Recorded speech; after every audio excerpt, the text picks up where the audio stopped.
Hello friends, my name is Alex and welcome to my booktube channel. I am really excited for today's video because we are going to be talking about books on my physical TBR that are going to be top priorities for me to read in 2023.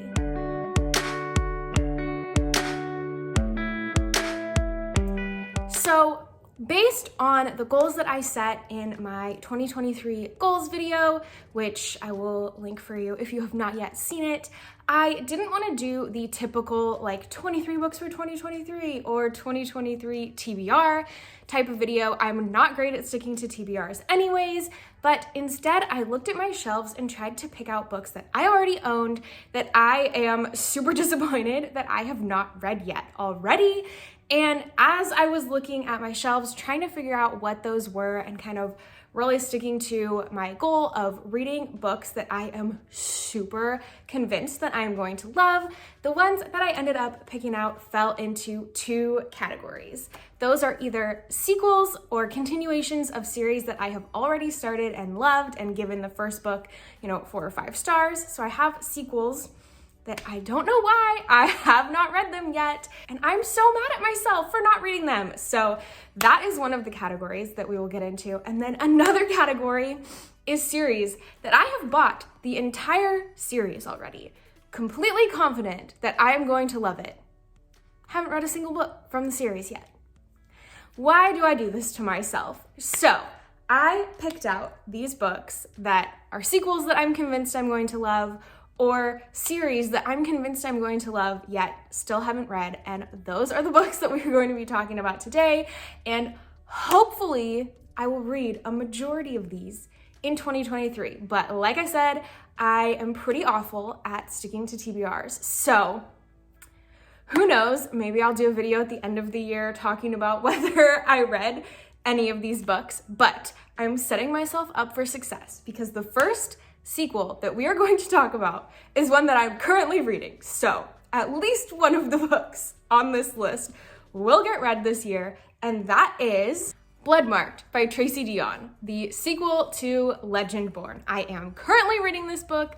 I am like 3/4 of the way through it. So this is gonna be my first read of 2023, and I am fully obsessed. This one, I'm kind of giving myself a break because it did come out really late 2022. However, I was convinced that I was going to read it the moment it arrived, and of course I did not. I waited.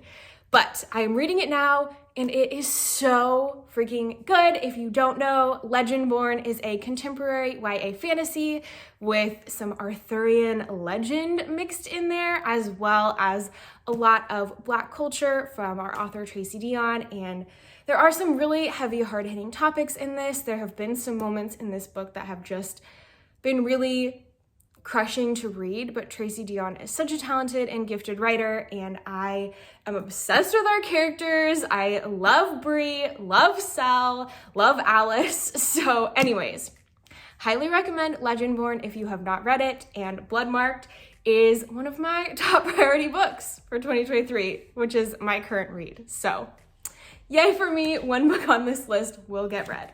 The next sequel that I want to talk about is Wildbound by Elaine Audrey Becker. This is the sequel to Forestborn, which is a book that I have talked about a million times on my channel already because it is one of my absolute favorite books, and it is also a YA fantasy about a kingdom on the brink of collapse due to this magical illness and possible war with neighboring kingdoms, and we follow our main character who is a shifter, and she is kind of on the outs in this community. Nobody really likes shifters, everyone is wary of them, and she ends up going back into her magical homeland that she promised never to return to in order to try to find a cure for this magical illness that has gripped her best friend. So I don't want to talk about these books for too long because a lot of them I have already discussed, but I am desperate to get to Wildbound. I'm really angry with myself for not reading this in 2022 when it came out.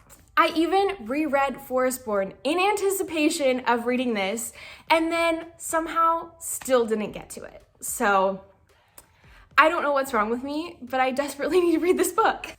Next up, we have Beasts of Ruin by Ayana Gray. This is the sequel to Beasts of Prey. This also came out in 2022.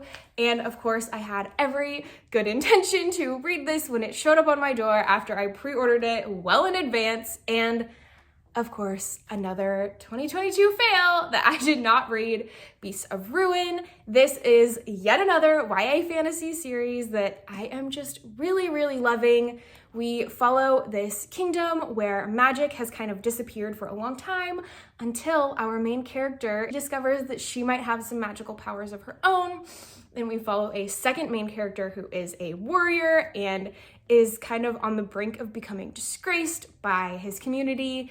And both of these teens set off to go capture a magical beast that has been haunting their community, killing people. They both, for different reasons, want to capture this beast and end up teaming up together, but don't quite realize that maybe the other person has different thoughts and plans for what they're going to do when they find this creature. So again, there's so much more to this. I'm trying to go pretty quickly here, but I absolutely adored the first book. I blew through it and cannot wait to get to this one as well. The last of my sequels before we get into complete series that I own is Defend the Dawn by Bridget Kemmerer. This is the sequel to Defy the Night, which is a YA fantasy Robin Hood retelling, and it is so, so good. This one definitely leans more like political, and it is super interesting. I have really enjoyed our characters, and again, definitely thought I was going to be picking this one up the moment it arrived, and look who failed at that. So, Defend the Dawn, hopefully 2023. Okay, friends, these are the series that I own, the whole thing. Most of these are either duologies or trilogies, so we're not going like too hard on this. These are just shorter series, but ones that I was so convinced that I was going to love that I bought the entire thing, all the books, before I had read any of them. And I am still convinced that I'm going to love these series. So why have I not picked them up?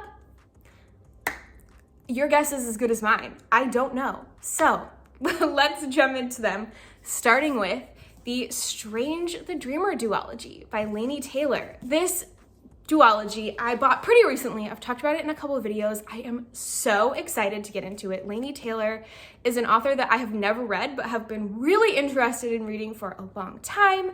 Her writing is just incredibly lyrical and beautiful. I know that our main character is a bibliophile, which is super fun. I have just heard the most magical, whimsical things about this story, so I'm really excited to get into it. And I think for this one, I am just waiting for like the perfect mood to strike because I really want to like savor it and not just try and fly through it.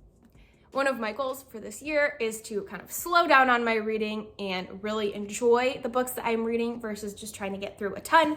And this is one of those ones that I really want to take my time with, slow down, and really just eat up every moment of it.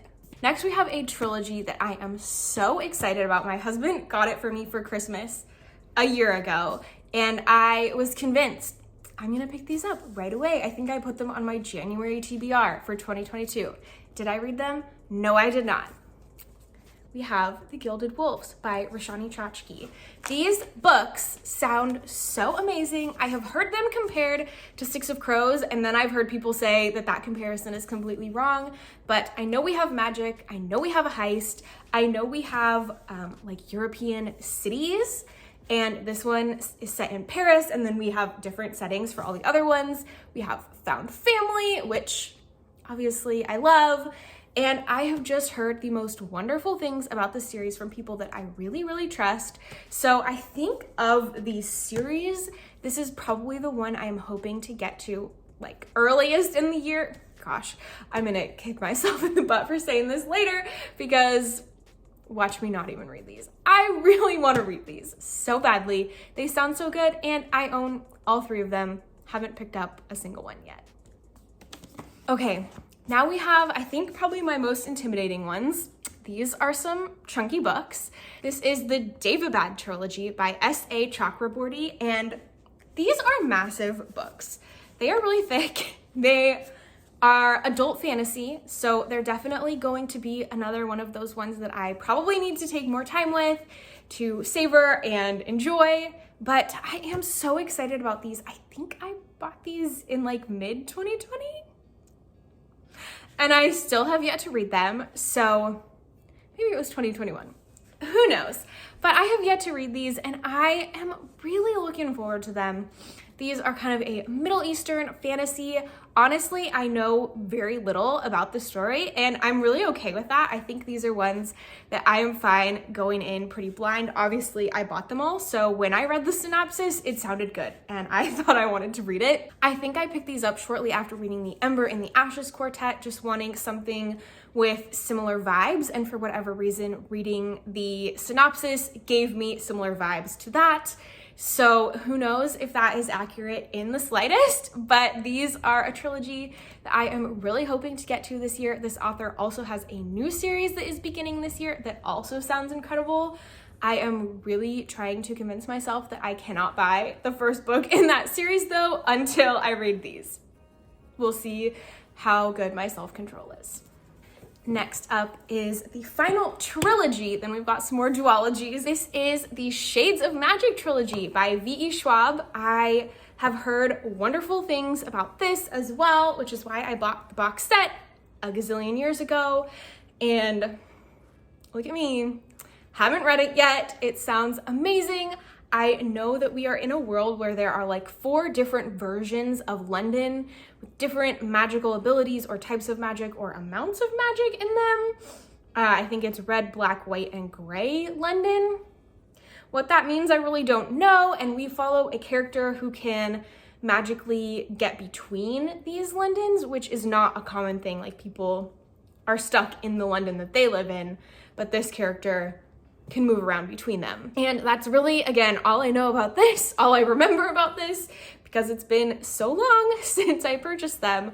But these just sound so good. Again, I have heard the best things about them, and I am a fan of V. Schwab from the books that I have read, so I think that these sound like maybe it could be my favorite V.E. Schwab. We'll see. I need to read them first to find out. Next up is We Hunt the Flame and We Free the Stars by Hafsa Faizal. This series is another one of those ones that I believe I picked up around that same time of finishing An Ember in the Ashes and just wanting this like Middle Eastern inspired fantasy world vibe. And I am really hoping that this delivers. Again, this is yet another one that I barely remember anything that it's about, but I know that we are following kind of 2 different main characters. I believe we have an enemies to lovers romance going on here. So one of our main characters, I believe, is an assassin, and the other, I believe, is known as the Prince of Death, and he is sent to kill her. That's really all I know that we've got going on in this, but it sounds so good. I am really looking forward to jumping into this world and checking out Hafsa Faizal's writing because I have heard wonderful, wonderful things. And the last duology that is going to be a huge priority for me in the year 2023 is actually a spin-off of a trilogy that I have read, and that is The Remnant Chronicles. So these books are Dance of Thieves and Vow of Thieves by Mary E. Pearson. And these are ones that I think these caught my eye first before I knew about The Remnant Chronicles. And then when I heard that they were a spinoff, I ended up reading The Remnant Chronicles and never got around to these. I also have Morrigan, which is the prequel book. So hopefully I will get to that as well. But these I have owned for a very long time. And that shocks me with how much I adore The Remnant Chronicles, which is a very interesting post-apocalyptic turned medieval type of world. We follow like royalty and courts and kingdoms. There is some magic in there, and it is just an all-around good time for a YA series. In this one, again, I remember very little of what these are supposed to be about other than the fact that they follow the events of the Remnant Chronicles, but we follow different characters. And in this one, I believe our main character is a thief. I could be wrong, but Anyways, I am really looking forward to getting to these because I adore this world. I adore Mary A. Pearson's writing, and I just have a feeling that these are going to be super fun to read. So you guys, that is my top priority books for 2023. Again, I didn't want to do like a 2023 TBR video. I do a lot of anticipated releases videos, and a lot of those are also going to be on my TBR for 2023, but you don't need to hear that from me more than once. I will leave the link to my first 2023 anticipated releases videos if you are interested in what books are coming out early in the year that I am excited about, but you can check that out there. These are books that are already on my shelves that I am angry with myself for not already reading, and I seriously hope that I get to a lot of them in 2023. We will see how I do, but we're starting strong with already reading Bloodmarked. So I hope you guys enjoyed this video. Let me know if you guys also have a bunch of books that have just been sitting on your shelves that you're convinced you're gonna love, but still haven't read yet.